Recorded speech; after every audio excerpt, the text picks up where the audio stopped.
I was the only person in school who would wear that, so people would usually make fun of me. And I got a lot of weird looks. A lot of men could be creepy about it. In Japan, it's way more normal, I feel like. And I get a lot of compliments too, so it's really nice. Hey guys and girls on Ask Japanese, it's your flashy fashion reporter, Cathy Cat. And guess what? There's another flashy fashion girl here with me. That's T from France. And we're going to ask her a lot of things, so let's go. Yay. I love your fashion. I saw you on the street and I was literally like, I want to interview you. So I'm excited to hear your fashion story and why you decided to love and live Japanese fashion. So let's go. When did it start?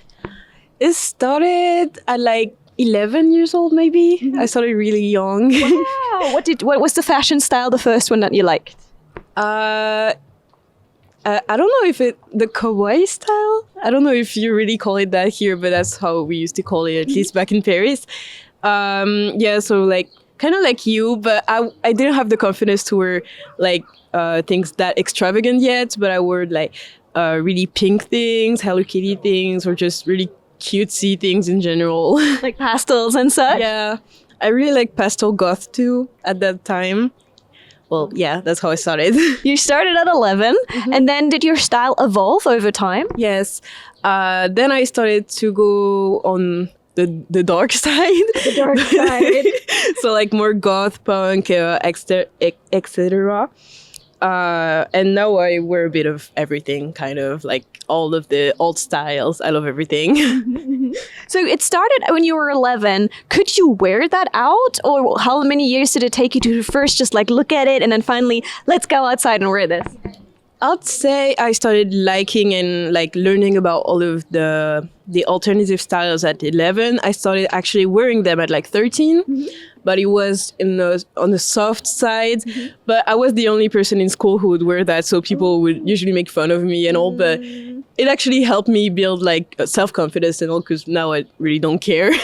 Oh, so it's a bit of a personal question, if that's okay. Were you bullied for your fashion style in school? Yes, yes, but it's okay now. I don't mind. Like it actually helped me. It made you stronger. That makes me smile right now. It made you stronger. Yes, and.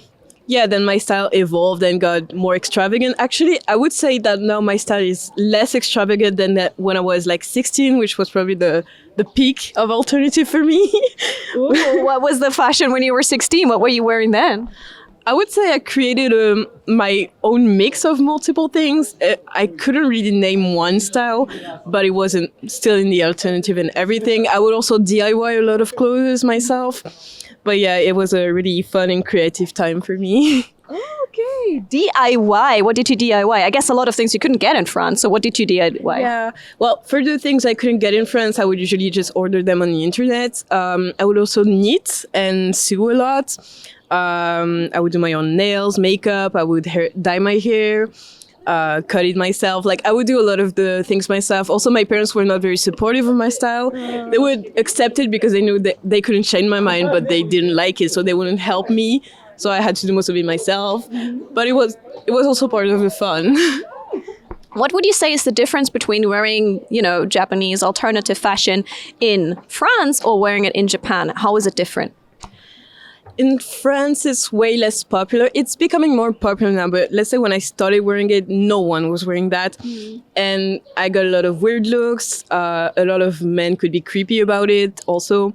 But I will also get some compliments. And I also know that I got some people into this style, which is it's a cool thing. You've inspired people. Yeah.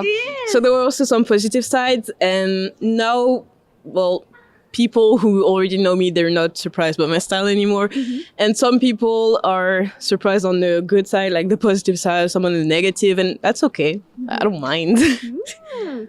What do you think, like, how do people react in Japan to you wearing your style? In Japan, it's way more normal, I feel like. A lot of people wear that.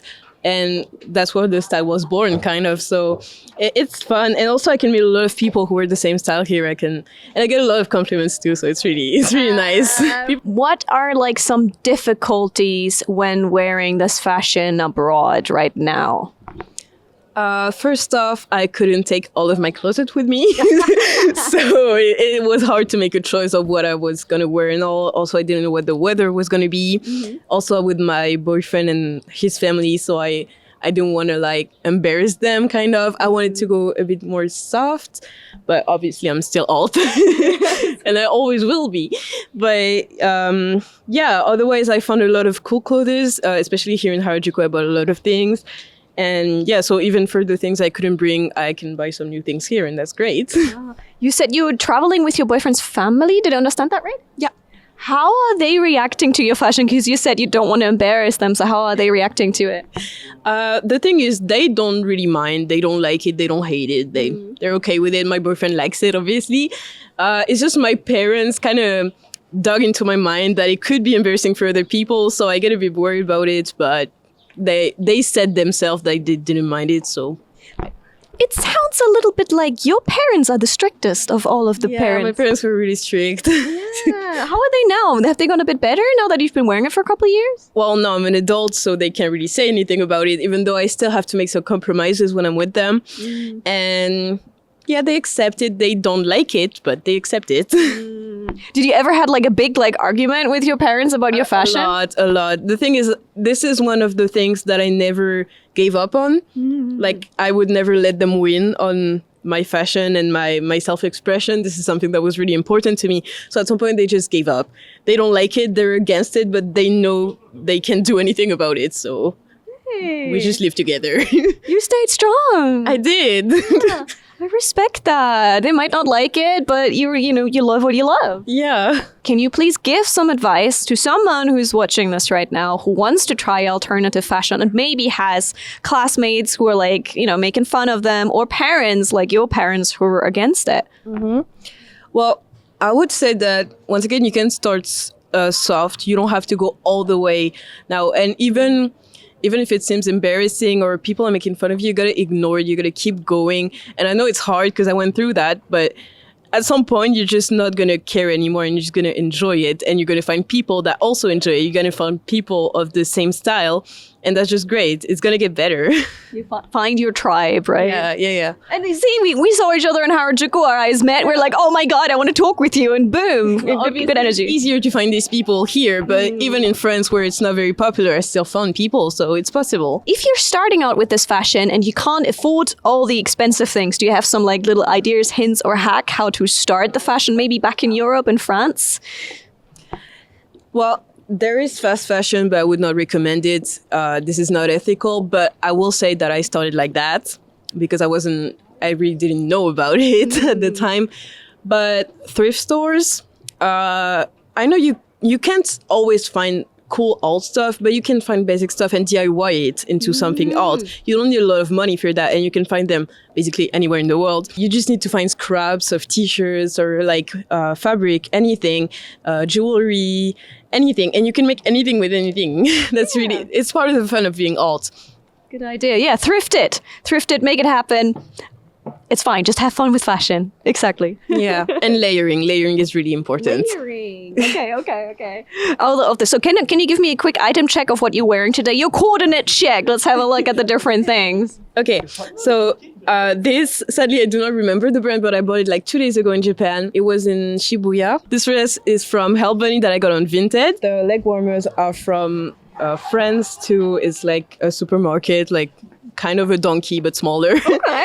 The shoes? The shoes are from Mini, so it's a Japanese brand that exists in France. Oh. But everything comes from Japan, but I actually have no idea if this shop exists in Japan. But yeah, it's really cute.